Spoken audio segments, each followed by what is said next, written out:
In the beginning was Daytona. Here we go. The birthplace of speed, the launch pad of legends, the great American race. Oh, they're in the wall. It's always been, Keep digging, stay in the gap. and will always be, the proving ground for greatness. Let's go, boys! Whoa! Every driver looking to be remembered, every fan looking for something they'll never forget. Secure your seats now at Daytona500.com.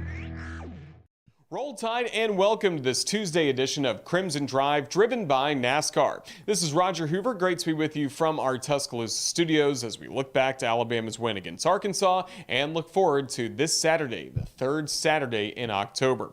We'll go through everything coming up on the show, plus our headlines, thanks to our friends at RJ Young. RJ Young is the official technology solutions provider of Crimson Drive. They've given us a smart board to go through everything coming up on the show and our headlines today. Our show will begin with a one-on-one conversation with Deontae Lawson, the middle linebacker for the Crimson Tide. Great to have him back and healthy and playing at a high level for Alabama, so we'll talk to Deontae to start the show. Then we'll go back to the broadcast booth. We'll take a look at all the booth cam highlights from Alabama's win against Arkansas. Eli Gold, Tyler Watts on the call. Then we'll hear from the head coach of the Crimson Tide, Nick Saban, with Coach's Checklist as he looks back again at Arkansas and looks ahead to Tennessee. Speaking of the Vols, we'll speak to the voice of the Vols, Bob Kesling, with the other booth, get a detailed scouting report on Tennessee as we get set for Saturday.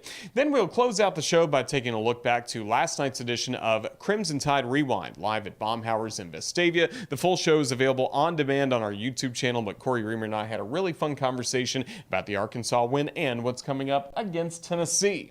Looking at other headlines for this Crimson Tide football team, again, improved to 4-0 in SEC play with that 3-point win against the Arkansas Razorbacks, so certainly a good performance there by Alabama. Will Reichert, a great performance by him as always. A field goal made all the extra points, so he is now the SEC all-time scoring leader and only 44 points away from becoming the all-time leader in Division I college football. J.C. Latham, fine performance on the offensive line. He was named the SEC Offensive Lineman of the Week, and now coming up this Saturday, Alabama against Tennessee, the rivalry renewed here in Tuscaloosa. 2:30 will be the kickoff, so the airtime across the network will be 11:30 a.m. Looking at the Tide soccer team as we're in the final week of the regular season. Last Friday picked up a 4-1 win over LSU, and now when we saw in that match goals by Nadia Ramadan, who has been on a scoring tear for Alabama. Great to see that, along with Felicia Knox, Mariana Anest, and Brooke Steer. Coming up this week, it'll be Thursday at Ole Miss at 6 p.m., and then on Sunday, the home finale against Mississippi State, also at 6 o'clock. Both those matches on SEC Network Plus as we're getting closer and closer to the SEC tournament. Getting closer and closer to the start of Crimson Tide basketball season. And over the next 2 days in Mountain Brook, it will be SEC Media Days at the Grand Bohemian Hotel. We'll have some coverage of that coming up on next week's edition of Crimson Drive, driven by NASCAR. But just a talking season for basketball. It's here coming up over the next couple days. We'll have some highlights as well on our social media platforms. Volleyball team pushed Arkansas to a fourth set, ultimately fell 3-1 to the Razorbacks on Sunday. Now staying on the road, they will get ready to take on the South Carolina Gamecocks tomorrow at 6 in Columbia. Also over the weekend, some great success for the baseball team against Auburn, the softball team against Wallace State, more fall ball. A lot of fans were at Sewell Thomas Stadium and Rhodes Stadium, so really good to see that around a very busy homecoming weekend. It was a homecoming weekend that included a win for the Crimson Tide football team against the Arkansas Razorbacks, and one of the key leaders on this team is Deontae Lawson. He joins us as one of our 2 one-on-one conversations this week with Alabama football players. Deontae, let's talk about your return back to the field against Texas A&M. Had the injury before. How'd you get back on the field so quick? Just rehab every day. Got full trust in our athletic trainer. They did everything they can to get me back on the field, and couldn't be more thankful for that. Certainly glad to have you back on the field. Saw some great performances by Jahad Campbell, Tresvant Marshall in your absence. How do you feel like they played for Alabama? Oh yeah, they played great. They stepped in, did what they had to do. We make mistakes, but, all of us make those mistakes. Easy fix, get back to the practice field and get better. What have you liked about the intensity this Alabama defense has played with this year? Yeah, I love our intensity. That's starting practice, though. We try to compete with the offense every day and just being on each other, holding each other accountable, and that's just all we do. We talked before about that leadership aspect even before the season. Have you learned more just as the year's gone along about what it truly means to be one of the key leaders on this team? Yeah, I'm still learning every day. It's definitely a process I enjoy. I'm not really shying away from it, trying to, do everything I can to, eventually have a great team. So now Alabama gets ready for Tennessee. Last year we saw their kind of high-paced offense. So what's the challenge for the defense playing at a fast clip like that? Everybody getting the signal, getting on the same page. They like to run the ball, so we got to, stop the run first, and that'll be a big piece in this game. And then being back at Bryant-Denny Stadium, what kind of crowd atmosphere do you want to see for Alabama against Tennessee? I don't think the crowd actually knows like how much that they could control the game in a way. Like we really need them to do everything they can to, get them penalties or anything like that. Like crowd noise is a big factor and can play a huge role in the game. We're looking forward to it. Deontae Lawson, thank you so much for joining us. Roll Tide. Roll Tide. Thank you. Crimson Drive is driven by NASCAR, and NASCAR is kicking off the 2024 regular season with the Daytona 500 on February 18th, 2024. Don't miss the opportunity to experience history as the drivers battle it out at one of NASCAR's most iconic tracks. More than 100,000 fans will be on the edge of their seats as they watch drivers race for the win at nearly 200 miles per hour. Join them and purchase your tickets today at Daytona500.com and get ready to experience one of the best atmospheres in all of sports.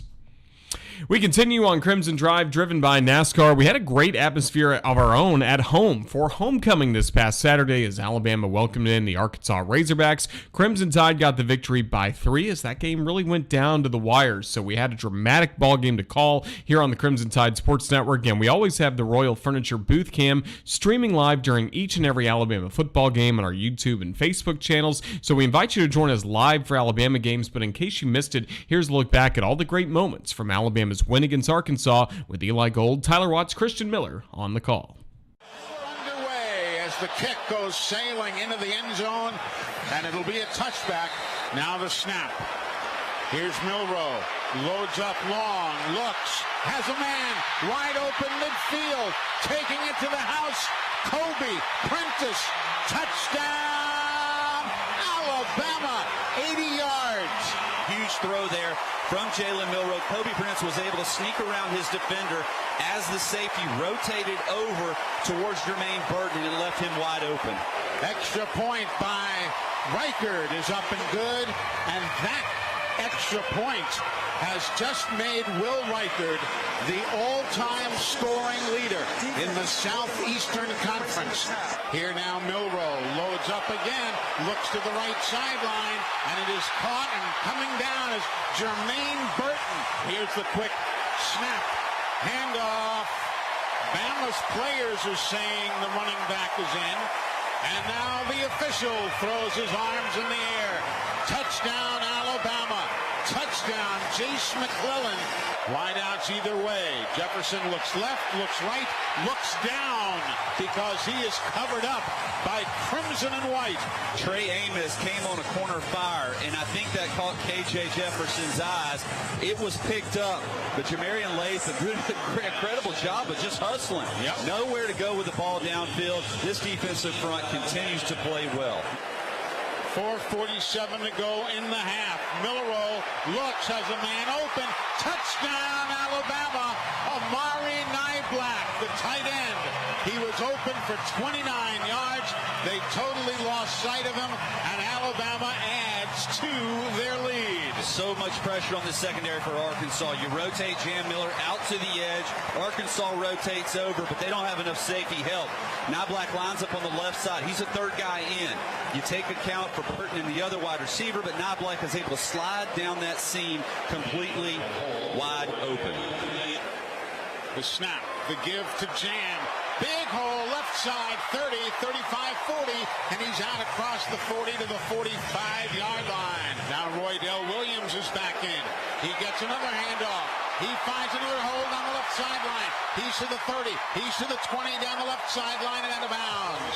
Out of the hold of Burnett, the snap of Nealon Hibbett. Kick is on the way, and it is up, and it is good. Jefferson gets the snap. Everybody deploys, and Jefferson is going to go down. The third sack of the day. Dallas Turner and Justin Eboigbe. 2:42 to go in the game, and the Tide is up by 3. 24-21. Here's Milroe. Looks, finds a man. It's the tight end, Amari Niblack, who is open and gets a first down at the 42-yard line. Well, I'm not sure how Jalen Milroe saw that. It was the best touch pass I've ever seen him throw, right over the top of the linebackers. He understood the coverage. He dropped it outside, behind the linebackers, right in front of the safeties. On the give, Jason, he's got it. First down, Alabama, and that is the cue to fire up the barbecue. Alabama will improve to 6-1. There's the final snap, and the coaches now making their way to midfield. Where will you be on game day? Be a part of the action with a premium reserve tailgate from Game Day Done Right. Get your group together, pick your game and tailgate package, add on catering, beverages, and other tailgating amenities, and let Game Day Done Right take it from there. You can enjoy all the fun of game day with zero stress. Visit GameDayDoneRight.com to reserve your tailgate today. For your next tailgate, just add people. Game Day Done Right is the exclusive provider of reserved tailgating opportunities for the University of Alabama and offers packages for all group sizes for a single game or for the entire season. We continue on Crimson Drive, driven by NASCAR. After looking back at the Arkansas game, now we start to look forward to what's coming up this Saturday between Alabama and Tennessee. On Monday, it's the head coach of the Crimson Tide, Nick Saban, always with his Monday press conference, kind of setting the table for what's coming up. And here's Coach's checklist from Coach Saban's Monday press conference in Tuscaloosa. So after watching, the Arkansas game, I think we did a lot of really good things in the game. I think it was also fairly apparent that when we had mental intensity, good mental energy, good focus, we actually executed pretty well. And there were times in the game, especially in the second half, where we sort of lost our mental edge, our intensity, affected our focus, and we didn't play as well and actually let the other team get back in the game. So I think the lesson to be learned in all that is you got to maintain intensity for 60 minutes in the game regardless of the score. I mean, there's games out there every week where people have leads and, lose their focus and, the outcome is not, what you would want it to be. So, this game we're playing against Tennessee, big rivalry game, means a lot to a lot of people in the state of Alabama, and I'm sure there too. It's one of the best rivalries in college football. They have a really good team. They're ranked in the 15th or whatever, and so they have a really, really good team, very explosive. Josh Heupel has done, an outstanding job there. They play with great tempo on offense, which is challenging for the defense, but their ability to run the ball and create balance has been, pretty phenomenal this year. I mean, they run it for like 230, pass it for like 210, whatever. And that kind of balance is always something that is difficult. Their defense is playing really, really good. They're in the top 3 or 4, in the SEC, ranked nationally, and negative play, sacks, tackles for loss, and those types of things. I think Joe Milton is a really good quarterback. They've got 3 really good runners who have all been very productive. They've got good skill guys outside. So this is, all around, a really, really, good team. So it's important for us, to have a great week of preparation and be able to maintain focus in practice, in meetings, and whatever we're doing to be able to carry that forward in a game and be able to sustain it in a game for 60 minutes, which is what it's going to take in a game like this. Well, they certainly make you defend 53 yards wide of the field, and there's 2 challenges. It affects run support in the box because the guys that are covering the receivers are so far away from the box, and it also, they run a lot of vertical routes from out there, so the people that are covering them get pretty isolated because they're far away from whether it's split safety or middle of the field safety. So it is very challenging, and the thing that I think is going to be really important is not to give up big explosive plays, which was a real issue for us a year ago. 31 sacks so far this year, if that is concerning, and is that fixable at this time of the year? Well, to the first part of your question, I would say hell yeah. To the second part is I do think we have guys that are capable. I think it goes back to that same attention to detail. I mean, there's little things like in certain protections, I know I have inside help. So why would I get beat outside? Does that make sense? So these are not all capability issues. Some of them are things that we could fix. When we're sliding out to block 3-on-3, and the guy doesn't slide out to block the third guy, and he runs in and sacks the quarterback. That's a mental error. That's not a physical problem. So it's a combination of all those things that need to get cleaned up with better communication, better execution, and maybe the more knowledge and experience that we get, the more we'll be able to be more effective and consistent in those areas. In the beginning was Daytona, the great American race. Every driver looking to be remembered. Every fan looking for something they'll never forget. Secure your seats now at Daytona500.com. Welcome back to Crimson Drive, driven by NASCAR. We're getting set for Alabama against Tennessee, so it's a good time to catch up with Bob Kesling, the longtime voice of the Tennessee Volunteers on radios. We typically talk with the other booth announcer on Thursdays. We're moving it to Tuesday of this week, so that way it'll be an all-Crimson Thursday show to get ready for the third Saturday in October, along with Brad Nessler, who's calling the game for CBS. But we are going to talk with Bob Kesling about how this Tennessee team may be a little bit different than the one we saw a year ago in Knoxville. Here's the other booth with Bob Kesling of Tennessee. Bob, thank you so much for joining us. How's everything going in Knoxville this week? It's great, Roger. Looking forward to this game on Saturday. It should be a good one. Certainly should be, as once again, it's a great matchup between Tennessee and Alabama. We saw the Vols last year end Alabama's winning streak in Knoxville in a dramatic finish. Just take us back to that game from your perspective a year ago and what made that a special night for Tennessee fans. Well, I think going into the game, the past 15 years before that, Tennessee fans were hopeful that maybe they could knock off Alabama. But last year, I think there was I think everybody who entered that stadium and the buildup all week, they thought they were going to beat Alabama, which was a much different mindset. So the whole week, the whole buildup, the game itself was just centered around the fact that Tennessee's going to beat Alabama. And, it was such a special game because both teams played well. Bryce Young was just absolutely unbelievable.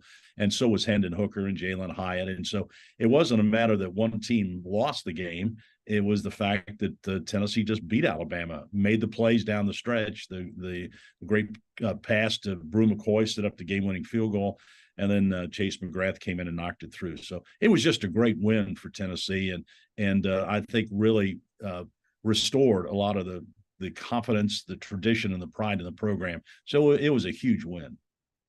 So now as we get ready for this 2023 version of the third Saturday in October, how are the Vols a little bit different than they were a year ago at this point? Well, you don't have Hendon Hooker. That's a big loss. And I think everybody now is seeing how special a player Hendon Hooker was last year and how he could make plays, and you expected the big splash plays. Tennessee's not getting that this year. I mean, they won the game last week against Texas A&M, scoring 20 points, and it's the first time in Josh Heupel's career that he's won a game that he didn't score 30 points or more. So that last week was kind of a slug-it-out old SEC football game, defense, kicking game, and running the football. And so Tennessee, I think, grew up a little bit in that fact that they could win a game like that. They didn't have to have the spectacular big plays.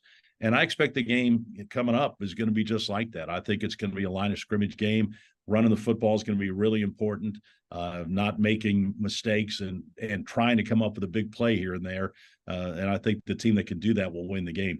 I don't think that you win this game by having 10 or 12 or 14 penalties and turning the ball over a couple of times. That's just not going to work. So both of these teams have had the problems with penalties.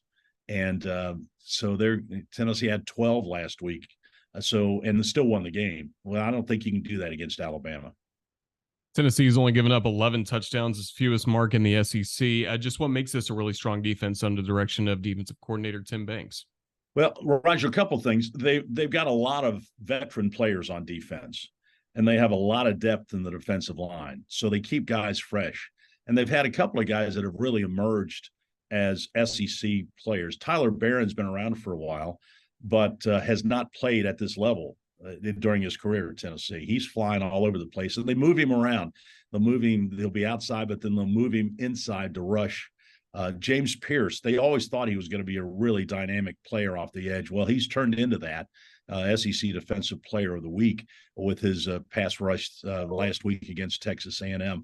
And then they have Aaron Beasley at linebacker. He's another veteran guy that's leading the team in tackles and making a lot of plays. And they have veterans in the secondary. They're too deep with guys that have played a lot of football in the SEC. So they're veterans. They're deep. They play fast.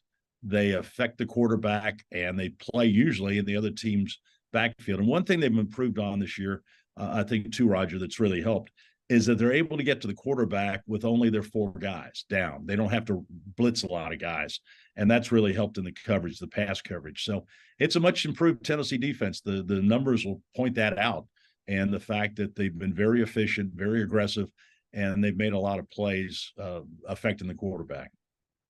Going back to the offensive side of the football, Tennessee, we know we loves to pass it downfield, also run the football with a lot of consistency. Who are some of the playmakers on that side of the ball that are getting those key yards when Tennessee needs it?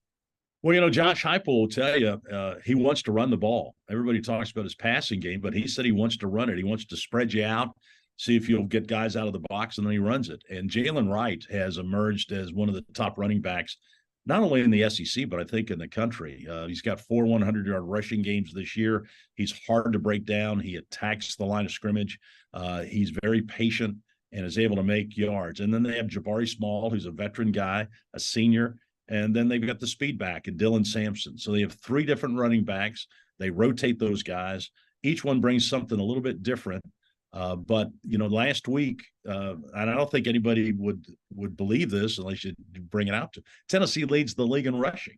Nobody thought that was possible on a Josh Heupel team. They'd lead the league in rushing, and against a really good Texas A&M front seven that Alabama saw, Tennessee rushed for 231 yards against those guys. So the rushing game has been really good, and the one of the reasons it's even better is because Tennessee finally got its center back, Cooper Mays. He missed the first 4 games of the season with the surgical procedure, and now he's back, and that has really helped and solidified that offensive line, and they're even better than they were before Cooper was there. So that's been a big boost, and the offensive line's kind of been moving pieces all season. They've juggled guys around, they've had guys hurt and banged up, and they've had to move guys all over the place, but yet still the production hasn't dropped off very much.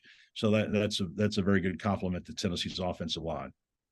So as we look at Tennessee's season, obviously a huge matchup this weekend in Tuscaloosa against Alabama. We saw the loss earlier this year against Florida, but bounced back well after the wins. Just how critical is it for Tennessee to get a win to accomplish what they hope to accomplish moving forward the rest of the year? Well, winning games on the road in the SEC is how you win championships, and I think that's the next step for Tennessee. Tennessee did not play well at Florida, or the first half, I should say. They just didn't play very well and got whooped at the line of scrimmage. And perhaps that was a wake-up call for Tennessee in that game, because in the second half, they played a lot better, and they've really dominated the line of scrimmage since that game. So I think they grew up a lot in that Florida loss. Unfortunately, sometimes you learn some valuable lessons in a loss, and I think they did. And since then, they've been much more aggressive on defense, and they made a lot of plays. The offense, everybody knows that. They've talked about Joe Milton. He's not Hendon Hooker.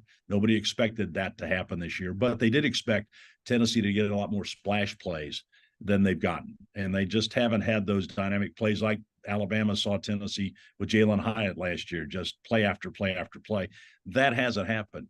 And Joe Milton has got all the qualities you want in a quarterback, big, strong guy, big, tall guy who can run a little bit, but he can throw the ball 70, 80 yards with no effort at all. But they just haven't been able to connect on a lot of those big plays. You don't have Jalen Hyatt. You don't have Cedric Tillman. Those are two big losses. Now you lost Brew McCoy.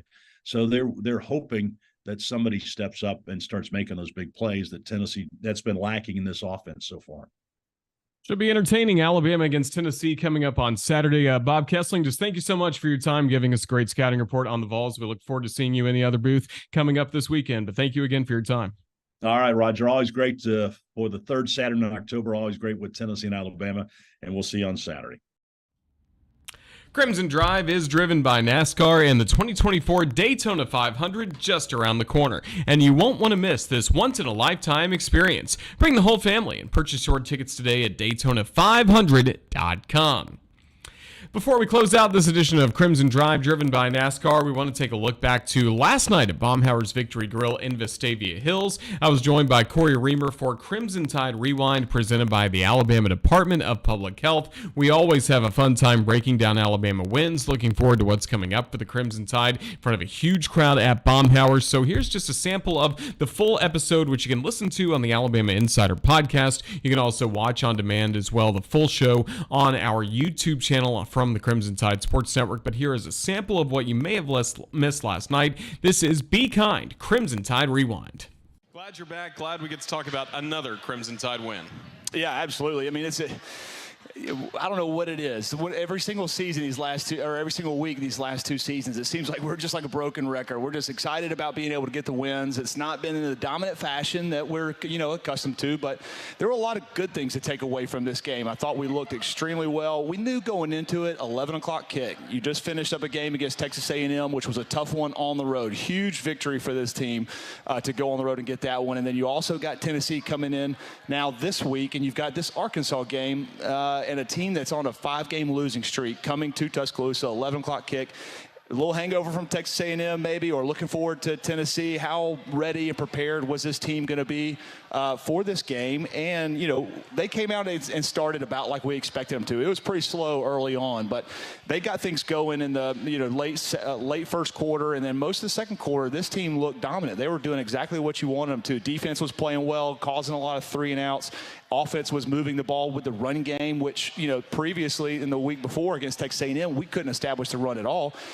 Got all 4 running backs involved in the game, and then, it was coming out in the second half. We looked like the offense was going to continue to do exactly what they did in the second quarter, and just had some sputtering moments there and just weren't able to put some points on the board. I think only 3 points in the second half. So it was a down, up, down type of game. And I think that if you're Coach Saban, it's one of the things that frustrates him the most, and what he always emphasizes is just consistency in performance. And we've had good second halves, not good first halves, and we've had up and down moments like we did this past week. And that's the thing that really gets his blood boiling is not playing on a consistent basis across, from start to finish, which is hard to do, especially given all the circumstances that we've had in the last few weeks. But this team was able to find a win. It was a tough win. We knew going into it that Arkansas was going to put up a good fight. They always do. This is a game that you can never count out, no matter what their record is. And you look at what they've done so far this season, they've given everybody they've played some pretty good fights, even though they've lost a lot of them. Most of them have been one-possession games, and they do not lay down. And we said it last week that they were not going to just come in and just give up and just come into Tuscaloosa and not try hard. And KJ Jefferson is a veteran quarterback, one of the oldest in this league right now, has a lot of experience, a lot of leadership qualities, and he came in and played extremely tough. And we gave them some opportunities to continue to be in this ball game that we could have probably, ended it a little bit earlier, and they took advantage of it. They got the momentum in that second half, found a way to get a couple touchdowns on the board, and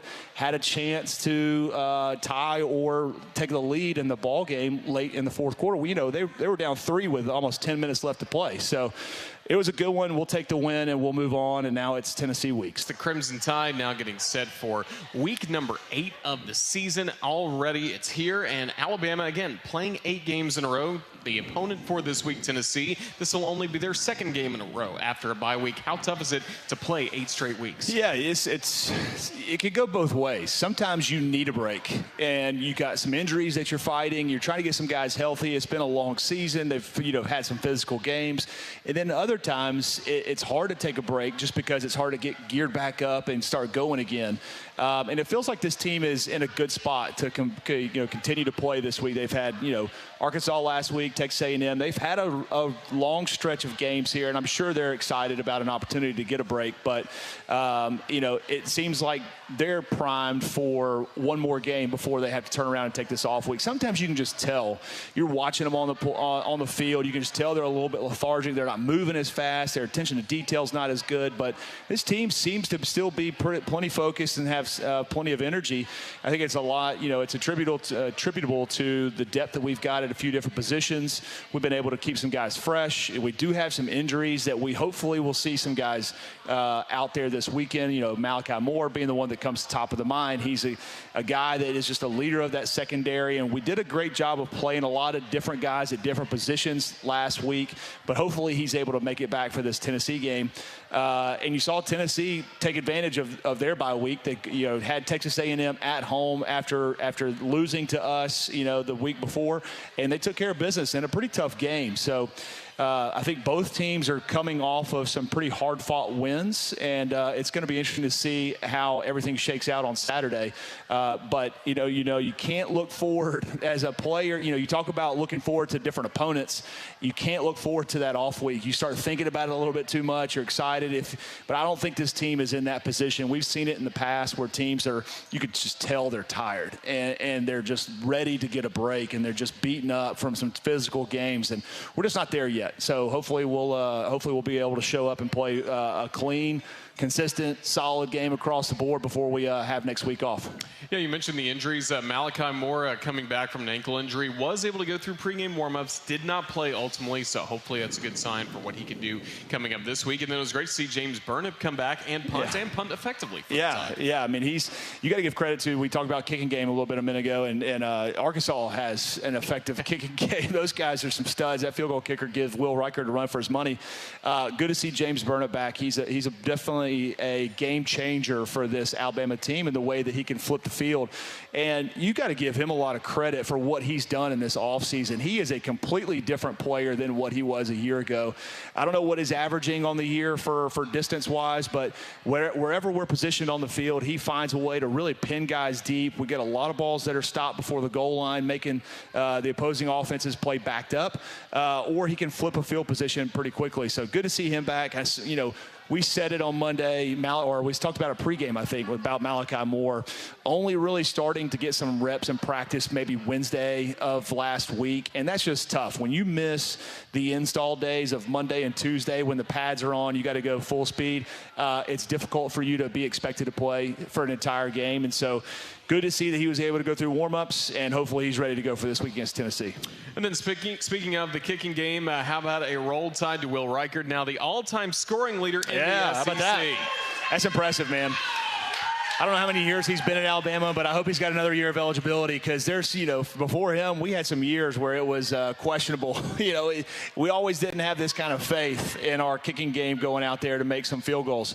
But it seems like he's been there for forever. I don't know what all quarterbacks were there when he played, but I feel like he played with Tua, Bryce, Mac Jones. I mean, Jalen Hurts. 2019 was his first year. I mean, it's unbelievable how long but he's been effective ever since he stepped on campus for us. And he's definitely going to be missed. Glad he came back for this senior year. Had an opportunity to probably go in the draft and probably do pretty well in the draft, but glad he stuck around, came back for his senior year. He's been a huge part of this offense, and kudos to him. That's a pretty big mark to be the all-time leading scorer in SEC history. And there's still a lot of football to be played this season. He's only 44 points away from being the all-time college football points leader. I hope that he's only going to be kicking extra points. I hope he can't widen the gap too much. I hope it's all extra points, and he's going to have to do it 1 point at a time to really widen the gap between him and second place. But you just you kind of take it for granted when you trot a guy out there, especially we saw this weekend in other games. Oregon and Washington is one that you roll a kicker out there that should be a pretty easy field goal for most guys. You put Will Reichard out there for 45, 50 yarders. You just kind of, go fix your glass of tea. You know he's going to make it, and you get ready for the next drive. And, not everybody has that luxury. It's a huge deal for Alabama for us to be able to have him. And Corey Reamer, how similar is this Vols team to what we saw a year ago? We know they've had a lot of personnel change on both sides of the ball, really, from what we saw last year in Knoxville. Yeah, Joe Milton is a guy that's got a lot of talent. Is he the same playmaker that we saw from Hendon Hooker last year? It's still to be determined, but he still has plenty of ability to get the ball out in space and hit a lot of the deep balls, which we saw from Josh Heupel's offense. He likes to spread this offense, spread it out as much as he can. He likes to play outside the numbers, really make this defense really get out, spread out as much as they possibly can. And he's got the arm to be able to throw it wherever he wants to on the field. It's just a matter of he can be accurate in finding that guy like Hendon Hooker probably did last year a little bit better. But he's somebody that continues to impress. They only scored 20 points this past weekend against Texas A&M, probably one of their lowest team totals that they've had since Josh Heupel got there. And I don't know what their play count was last week, but it's going to be as they're going to run tempo as fast as they can. And where Joe Milton's probably more effective than Hendon Hooker is with his feet. I mean, he's kind of built. If you look at Alabama and you look at Tennessee, how similarly we're built right now, especially at the quarterback position between the two. These two guys are big, physical runners that can make a lot of plays with their feet, have strong arms. Accuracy might not be their best attribute at this point in time. They're continuing to get better at it, but you lose a guy like Brew McCoy for Tennessee, one of their top pass catchers, and a guy that's really a game changer, unfortunately probably out for the season. That hurts them a little bit, but they've got plenty of playmakers all over the field, and they're finding ways to win ball games kind of like we are right now. If they didn't lose that ball game against Florida, I believe it was earlier in the season, they'd really be that Georgia-Tennessee game coming up in a few weeks would really have a lot on the line for it, and I think they're going to give Georgia a pretty good run for their money. They're a physical team, and their defense is something that they take pride in, holding Texas A&M to 13 points this past weekend. They got a defensive front that is going to continue to put a lot of pressure on this Alabama offensive line. These guys better be ready to play because they got some athletes that are really going to try to get after Jalen Milroe. Always good time with Corey Reamer at Baumhauer's on Mondays in Vestavia Hills. And one programming note, we will be back for Crimson Tide Rewind coming up next week, even though we do have the bye week coming up, and that will change a little bit of our programming coming up with Crimson Drive next week. Just want to make sure you knew that Crimson Tide Rewind on as scheduled for Monday night, 6 p.m. at Baumhauer's in Vestavia Hills. Speaking of upcoming schedules, we got to see what's coming up across the Crimson Tide Sports Network as we get set for Alabama against Tennessee. We look at our upcoming schedule thanks to our friends at Wickles Pickles. They are wickedly delicious. We always have the relish and the pickle chips here with us on set. You can find those plus so many more great options for your next game day tailgate at WicklesPickles.com. Let's see what's coming up across the Crimson Tide Sports Network. Well, we will be back coming up on Thursday. We'll have some clips from some of our shows and different things from this past week against Arkansas coming up on our social media platforms even tomorrow. But Thursday back with a triple header. Crimson Drive coming up at 2 o'clock. Hey Coach and the Nick Saban Show at 6:30 at Baumhauer's in Tuscaloosa. And then a new episode will drop as well of Tide TV This Week, hosted by Kenzie Hughes. Coming up on Friday, we'll have a Tennessee game preview on Instagram and YouTube. And to get you ready for what's coming up on Saturday, it's the third Saturday in October. Alabama against Tennessee will hit the radio at 11:30, leading you up to kickoff at 2:30 for the Vols and the Crimson Tide. On Sunday, we'll talk about it with head coach of the Crimson Tide, Nick Saban, with his Coach's Television Show, along with Chris Stewart. And then on Monday, again, Crimson Tide Rewind from 6 to 7. We look forward to talking about Alabama, hopefully a win against Tennessee, and the bye week that's coming up, and the critical 4 games that are coming up in November for this Alabama football team. But that's a look at what's coming up this weekend, thanks to our friends at Wickles Pickles. And that's going to wrap up this Tuesday edition of Crimson Drive, driven by NASCAR. Again, hope you can join us coming up on Thursday for some more coverage. Some great interviews are ahead with John Parker Wilson, Eli Gold, and Brad Nessler, as well as the current starting quarterback for the Tide, Jalen Milroe. Thanks to the guests that we've had today, including Bob Kesling, Deontae Lawson, as well as Corey Reamer from last night. And thanks to Ethan Carabin, our producer, for putting this entire show together. For everybody at the Crimson Tide Sports Network, this is Roger Hoover saying thank you for watching this episode of Crimson Drive, driven by NASCAR. We'll see you right back here on Thursday at 2 o'clock for another edition of Crimson Drive, driven by NASCAR. Roll Tide, everyone.